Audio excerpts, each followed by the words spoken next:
చెంచులక్ష్మి నమస్తే. నమస్తే సార్. మీరు నల్గొండ జిల్లా మిర్యాలగూడ నుంచి వచ్చి నువ్వు అవును సార్.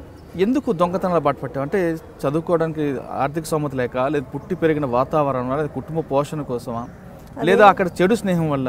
ఎందుకంటే 16 సంవత్సరాల్లోనే నువ్వు నేరాల బాట ఎందుకు పట్టాల్సి వచ్చింది?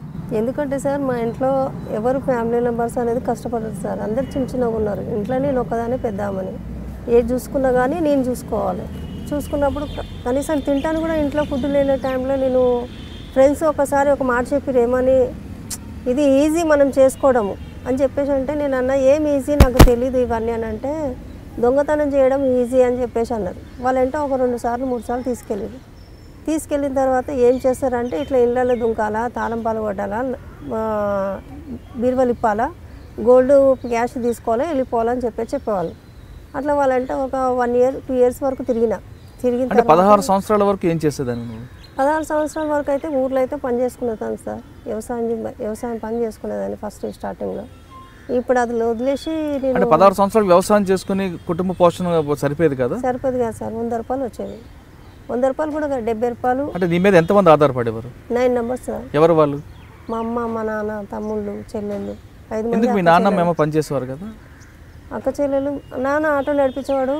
ఏం పైసలు అనేది ఇంట్లో రాకపోతుండాలి, ఆయన తాగటానికే సరిపోతుండాలి. మాకు అట్లా ఇబ్బందులు కలిగేసి నేను ఇట్లా ఈ దొంగతనం బాట పట్టిన. ఎవరు నీకు దొంగతనం చేయమంటే ఈజీగా డబ్బులు వస్తాయని చెప్పి? Friends sir. ఫ్రెండ్స్ అంటే వాళ్ళు ఎంబడి ఎలా తిరిగేవారు? వాళ్ళంట మామూలుగానే తిరిగి వాళ్ళు బాగా చాలా వాళ్ళు కూడా ఒక బీద కుటుంబం వాళ్ళే సార్. వాళ్ళతో పాటు నేను కూడా నా ఇంట్లో కూడా ఒక టయానికి తినడానికి ఫుడ్ సరిపోతుండాలి. నేను ఆ ఇబ్బందులు చూసేసి మా ఇంట్లో నేను ఏదైనా ఒకటి చేయాలి ఇంట్లో వాళ్ళ గురించి అనిపించేది. చేసేసిన ఒకసారి దొంగతనం చేసిన పోలీసులు పట్టుకున్నారు ఫస్ట్ స్టార్టింగ్లో. పట్టుకుని వెంటనే అప్పుడు 1 year వరకు జైల్లో ఉన్నా. 1 yearకి ఒకసారి జైలుకి వస్తూనే ఉన్నా పోతూనే ఉన్నా. కానీ ఈ పోలీసులు ఏంటంటే నేను చేసింది ఒక కేసు అయితే వాళ్ళు పెట్టేది మా మీద ఎక్కువ శాతం కేసులు పెడుతున్నారు. అది సార్ ఇబ్బంది ఏంటంటే ఇప్పుడు లోపల ఉన్న తర్వాత ఈ కేసులు ఎప్పుడు తెగిపోతాయి ఏం సంగతి, మా ఇంటి కుటుంబ సభ్యులలో నేను ఎప్పుడు కలిసి ఉంటానని చెప్పేసి అది అనుకుంటాను. అది అనుకున్న తర్వాత మళ్ళీ పోలీసులు ఏం చేస్తారు, బయటికి వెళ్ళిన వెంటనే ఇక్కడ నుంచి గేట్ల నుంచి బయటికి వెళ్ళిన వెంటనే ఇంకో ఏదో కేసు ఉందని చెప్పేసి అక్కడి నుంచి అట్లనే తీసుకెళ్ళి మళ్ళీ తీసుకొచ్చి జైలు వేస్తారు. అది సార్ మేమేం చేయని దాన్ని కూడా చేసింది ఎవరో చూసుకొని పట్టుకోవాలా. అంటే మొత్తం ఎన్ని సంవత్సరాలు చేసావు దొంగతనాలు? ఒక 2003 వరకు చేసిన సార్. అంటే ఏ సంవత్సరంలో స్టార్ట్ చేసావు? 2003లో ఎండ్ అయింది. 2003 వరకు చేసిన సార్. ఇంకా అప్పటి వరకు 1 yearకి ఒకసారి జైల్లోకి వస్తున్నా పోతున్నా. అంటే 2003 వరకు దొంగతనం చేసావు. మీ ఫ్రెండ్ ఎవరో చెబితే ఆమె ద్వారా దొంగతనం. అంటే ఫస్ట్ దొంగతనం ఎక్కడ చేశారు? ఫస్ట్ దొంగతనం ఇక్కడ మన లింగంపల్లి సార్. ఎలా చేసావు? అది ఫ్రెండ్సే తీసుకెళ్ళారు సార్. నన్ను బయట ఉంచిరు, వాళ్ళు లోపల దుంకిరు. ఆ తర్వాత వాళ్ళ వెంట ఒక 4-5 సార్లు పోయినా. వీళ్ళు ఇంత ఈజీగా అని చెప్పేసి అనుకున్నదని అనుకొని దొంగతనానికి చేస్తే బాగుంటుంది కదా అని చెప్పేసి అట్లా ఒకసారి 2000, ఒకసారి 5000, ఒకసారి 10,000 అట్లా వచ్చే డబ్బులు చూసి నేను దానికి బానిసలు అయిపోయినా సార్. దొంగతనం అంటే మొదటిసారి నీ ఫ్రెండ్స్తో కలిపి దొంగతనం చేసినప్పుడు దొంగచిన సొత్తులు నీకు ఎంత ఇచ్చారు? దాంట్లో నాకు ఇచ్చినప్పుడు ఒకసారి ఏమో 5,000 ఇచ్చింది సార్, ఒకసారి 10,000, 2,000, 3,000 అట్లా వచ్చినప్పుడు ఇంక ఇట్లా ఫ్యామిలీ మంచిగా గడుస్తుంది కదా, మంచిగా ఉన్నాం, హ్యాపీగా ఉన్నాం, ఏదైతే ఈ వృత్తి బాగున్నట్టుందని చెప్పేసి ఇది ఎంచుకోవాల్సి వచ్చింది సార్ నాకు. అంటే ఫస్ట్ టైం పోలీసులు తీసుకొచ్చినప్పుడు ఇంటరాక్షన్ చేశారా నీకు? కొడుతూనే ఉంటారు సార్, కొడుతూనే ఉంటారు. మారమని చెప్పేసి వాళ్ళ నోట్ల నుంచి ఎప్పుడు ఒకసారి కూడా రాలేదు సార్. కానీ ఏంటంటే ఇంకా చేయమని చెప్పేసి ఎంకరేజ్ చేస్తారు పోలీసు వాళ్ళు సగం. ఎందుకంటే ఇప్పుడు మేము దొంగలు దొరకాలంటే చేయాలి కదా సార్. అంటే ఇప్పుడు దొంగతనం చేస్తేనే పోలీసు వాళ్ళు ఉన్నారని అంటారు. వాళ్ళు అట్లా ఎంకరేజ్ చేయబట్టి నువ్వు చేస్తే ఏంద్రా చేసినా కానీ ఎంజాయ్ చేసుకుంటావు, తింటావు, తాగుతావు, ఎంజాయ్ చేస్తావు అని అంటారు. కానీ మేము అది ఎంత ఏం లేదు సార్, మాకు అవసరం కూడా లేదు సార్, మా ఫ్యామిలీ నెంబర్ మాకు గడుస్తూనే అంతే చాలని చెప్పేసి అనుకున్నదని. ఆ టైంలో అట్లా అనుకున్నదని. జైలు నుంచి బయటకు వచ్చిన తర్వాత ఊరిపోయినా సార్. ఊరికి వెళ్ళిన తర్వాత అక్కడ ఇంట్లో అందరితోటి మంచిగా ఉన్నాం. అప్పుడు ఇంట్లో నుంచి డైరెక్ట్గా ఇంట్లో నుంచి తీసుకొని వచ్చారు. ఇంట్లో నుంచి 4-5 సార్లు తీసుకొని వచ్చారు సార్. తీసుకొచ్చి ఎక్కడ పెట్టారు? జైలుకి పంపించారా? జైలుకి పంపిస్తాను ఉన్నారు. ఆ కేసులు నేను చేసింది కానీ పెట్టింది కాదు. కానీ ఒక్కసారి తప్పు చేసినందుకు పదే అని దొంగ అని ముద్ర మాత్రం కంపల్సరీ వేసింది సార్ మనిషికి అయితే. అంటే దొంగ అని ముద్ర పడిన తర్వాత జైలుకి వెళ్ళి వచ్చిన తర్వాత మీ ఊరు వెళ్తే మీ ఊరు ఎవరు రానిచ్చేవాళ్ళు కాదు సార్, ఎవరు రానిచ్చేవాళ్ళు కాదు అక్కడ. ఇక్కడికి వస్తే మా పరువు పోతుంది, ఈ పిల్ల ఈ ఊర్లో ఉంటే బాగుండదు, ఈ పిల్ల జైలు పోయేసి వచ్చిందంట, ఇట్లా అంట అట్లా అంట అని ఎంతో బ్యాడ్గా మాట్లాడుకునే వాళ్ళు. రేణుక ఎవరు? రేణుకకి నీకు మధ్యన ఫ్రెండ్షిప్ ఎలా కుదిరిన తర్వాత ఎందుకు మీ ఇద్దరి మధ్యన విభేదాలు ఎందుకు వచ్చాయి? ఏంటంటే మా ఇద్దరి మధ్యలో ఎందుకు గొడవ అయిందంటే వాళ్ళు సపరేట్గా దొంగతనం చేసి వాళ్ళు సపరేట్గా తింటుండాలి, నాకు తెలియకుండా కొన్ని దాచిపెడుతుండే. కాదు, రేణుకకి నీకు మధ్యన పరిచయం ఎక్కడ ఏర్పడి? ఇక్కడనే బయటనే సార్, మా ఇంటి పక్కనే. మిరియాలు కూడా. కానీ మీ ఇద్దరు కలిసి ఎన్ని దొంగతనాలు చేస్తుంటారు? ముగ్గురం సార్, నేను పద్మ, నలుగురు. నా ఫోన్ నెంబర్స్ ఉన్నాం సార్. ఎవరెవరు? నేను, పద్మ, సాలమ్మ, రేణుక, నేను. కానీ తర్వాత ఎందుకు మీ అందరి మధ్య విభేదాలు వచ్చాయి? ఇట్లా పోలీసులు పట్టుకున్నప్పుడు భయపడి వాళ్ళు పారిపోయేవాళ్ళు సార్. పోలీసులు పట్టుకున్నప్పుడు వాళ్ళు కానీ ఒక్క దాంట్లో రికార్డు లేదు సార్. ఒక పిఎస్లో అయితే వాళ్ళ రికార్డు ఉంది, కానీ వాళ్ళు ఎంతగానో పట్టుడు పడలేదు వాళ్ళు ఎక్కువ శాతం. అంటే నేనే ఎక్కువ శాతం పట్టుడు పడుతున్నా. అది చేసేది ఇంత కానీ పెరిగేది ఇంత పెద్దగా ఫ్యాన్స్ అంటే ఎక్కువ శాతం నేనే ఎక్కువ శాతం డెవలప్ అయిపోయినా అనిపిస్తుంది. నాకు తెలిసే చాలామంది చాలా పోలీస్ స్టేషన్లో ప్రెస్ మీట్లో నేను ఒక్కసారైనా మాట్లాడిచ్చిరా సార్. నాకు పోలీసులు పట్టుకుంటారు, వెంటనే రిమైండ్ ఆ డిఐజీని పిలిపియండి, వాళ్ళని పిలిపియండి, ముందర కూర్చోబెడతారు, గోల్డ్ చూపించేస్తారు, లోపడేస్తారు. కనీసం మా బాధలు కూడా కొంచెం అర్థం చేసుకోవాలి టైంలో. ఏంటి బాధలు?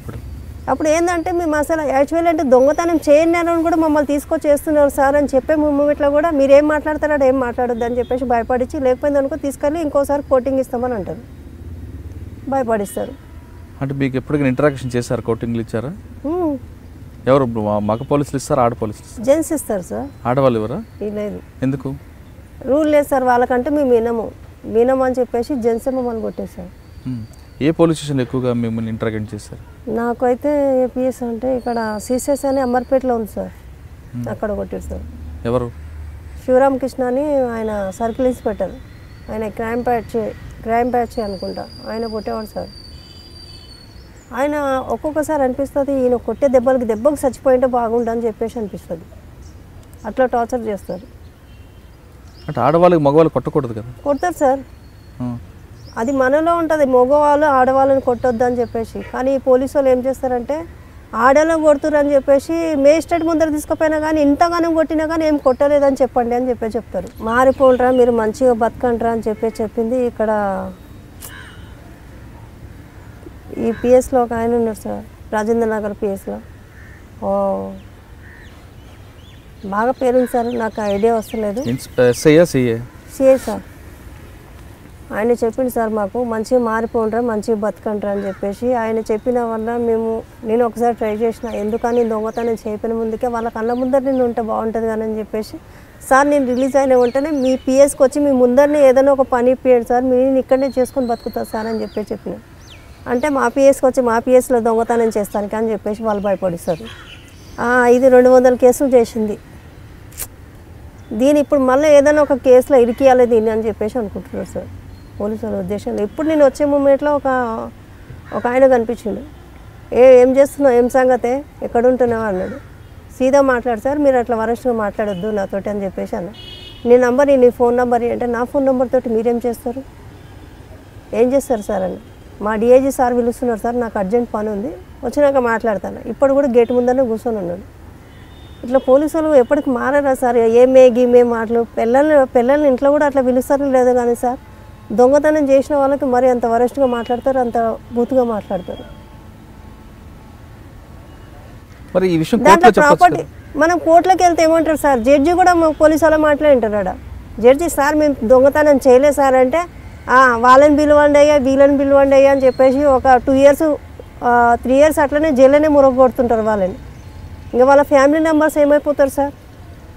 మేజిస్ట్రేట్లు కూడా పట్టించుకోరు సార్. మేజిస్ట్రేట్లు ఏమంటారు, ఈమె చేసిందా, చేసింది, ఏం చేసింది అయ్యా, షార్ట్ షీట్ వేయండి, కేసు నడిపియండి అని అంటారు.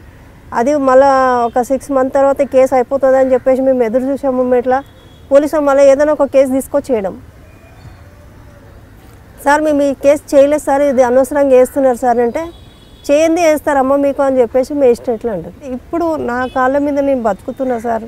మాకు ఏకే సింగ్ సార్ అయితే మాకు వారానికి ఒకసారి లోపలికి వచ్చి, మా నరసింహ సారు, సైదుల్ సారు వారానికి ఒకసారి వచ్చి లోపల, ఇంతకన్నా జైల్లో ఇట్లా లేకుండా సార్, డ్యూటీలు వేయడము పెట్టియడం ఇవన్నీ లేకుండా ఫస్ట్ వాళ్ళు దొంగతనం చేసిరా, కేసు వాళ్ళ శిక్ష వాళ్ళు అనుభవించిరా, వెళ్ళిపోయారా బయటికి అని చెప్పేసి అదే ఆలోచించేవాళ్ళు. కానీ ఇప్పుడు వాళ్ళు మాకు సొంతంగా మా కాళ్ళ మీద మేము నిలబడాలని చెప్పేసి మాకు వారానికి ఒకసారి వచ్చి లోపలికి వచ్చి ఇట్లా కౌన్సిలింగ్ ఇస్తారు. ఏమని, మీరు మంచిగా మారండి అమ్మ, మీకు బయటికి వెళ్ళిన అంటేనే జాబులు కావాలంటే జాబులు ఇస్తామమ్మా, మీరు మంచిగా మారితే మాకు అంతే సంతోషం రా అని చెప్పేసి చెప్తారు. కానీ మేమైతే తప్పుడు పని మాత్రం చేయను. ఎందుకంటే ఇప్పుడు నాకంటూ ఒక ఫ్యామిలీ అనేది ఉంది. మా ఆయన ఉన్నాడు, మా వదిన ఉంది, వదిన పిల్లకు నలుగురు పిల్లలు ఉన్నారు వదినకి. ఇప్పుడు వాళ్ళ గురించైనా మేము మంచిగా బతకాలి సార్, వాళ్ళ భవిష్యత్తు గురించైనా మేము ఆలోచించాలి. ఇన్ని రోజుల నుంచి మేము తప్పు చేసింది ఇప్పుడు అంతా మర్చిపోయినాం సార్, నాకు వద్దు, ఆ జీవితమే నాకు వద్దు అని చెప్పేసి. చెంచులక్ష్మి పాత జీవితం మర్చిపోతుంది, కానీ చెంచులక్ష్మి వివాహం ప్రేమ వివాహమా లేదా పెద్దలు కుదిర్చిన వివాహం? లేదు సార్, లవ్ మ్యారేజ్ సార్ మాది. నీకు ఎక్కడ పరిచయం ఆయన? ఆయన జాతరకి వెళ్ళినప్పుడు పరిచయం అయింది సార్, తనకు కూడా ఎవరు లేదు. అతను కూడా నేరస్తుడే, ఇద్దరు నేరస్తురాలు కలిసి పెళ్లి చేసుకున్నారని పోలీసులు అంటుంటారు. లేదు సార్, తను అసలు నేరం అనేది తెలియదు సార్ ఆయనకి. మరి ఎలా పరిచయం అయింది? ఇప్పుడు ఇంటి ఎదురుగానే బాడీగా ఉన్నాం సార్ మేము, ఆయన కూడా అదే ఇంట్లో బాడీకి ఉండేవాడు. ఉంటే అట్లా పరిచయం అయింది, మా ఇద్దరి మధ్య పరిచయం అయ్యి మ్యారేజ్ వరకు మా అమ్మ వరకు నేను తీసుకొస్తే నేను పలానా మనిషిని ఇష్టపడ్డమ్మా, నేను చేసుకుంటామ్మా అంటే, వద్దు వాళ్ళది ఏం క్యాస్టో ఏం సంగతో మనకు వద్దని చెప్పేసి అన్నది. ఏ క్యాస్ట్ అయితే మనిషి అయితే కాదా అని చెప్పేసి తిట్టినా నేను. మా మమ్మీకి తిడితే నీ ఇష్టం, నీకేమనిపిస్తే నువ్వు అది చేయవి అని చెప్పేసి అన్నది. తర్వాత ఇంట్లో నుంచి లేచిపోదామని ఐడియా చేసుకున్నాం. ఇంట్లో ఫ్యామిలీ మెంబర్ని ఇంతమందిని వదిలిపెట్టి పోతే బాగుండదు అని చెప్పేసి ఎట్లా కూడా మా అమ్మని కొట్లాడ పెట్టుకుని అన్నా కానీ నేను మ్యారేజ్ చేసుకుంటా అని చెప్పేసి అనుకున్నా. కానీ ఆయనకి నీ జీవితం గురించి చెప్పావా?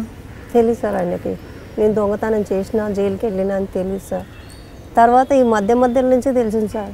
తెలిసాక ఏమన్నాడు? నువ్వు చాలా దొంగతనాలు చేస్తావంట కదా అని చెప్పేసి అన్నాడు. నేను అన్న దొంగతనాలు ఒకప్పుడు చేసిన, ఇప్పుడు నాకు వద్దని చెప్పేసి నేను అంతా వదులుకున్నాను. నా బతికేందో నేను బతుకుతున్నాను, నా లైఫ్ ఏందో నాకేందో ఇప్పుడు కనిపిస్తుంది. నిమిషంలో 10,000 15,000 సంపాదించుకున్న దానికి ఇట్లాంటి లైఫ్ ఎందుకు వచ్చిందా అని చెప్పేసి నేను బాధపడతలేను.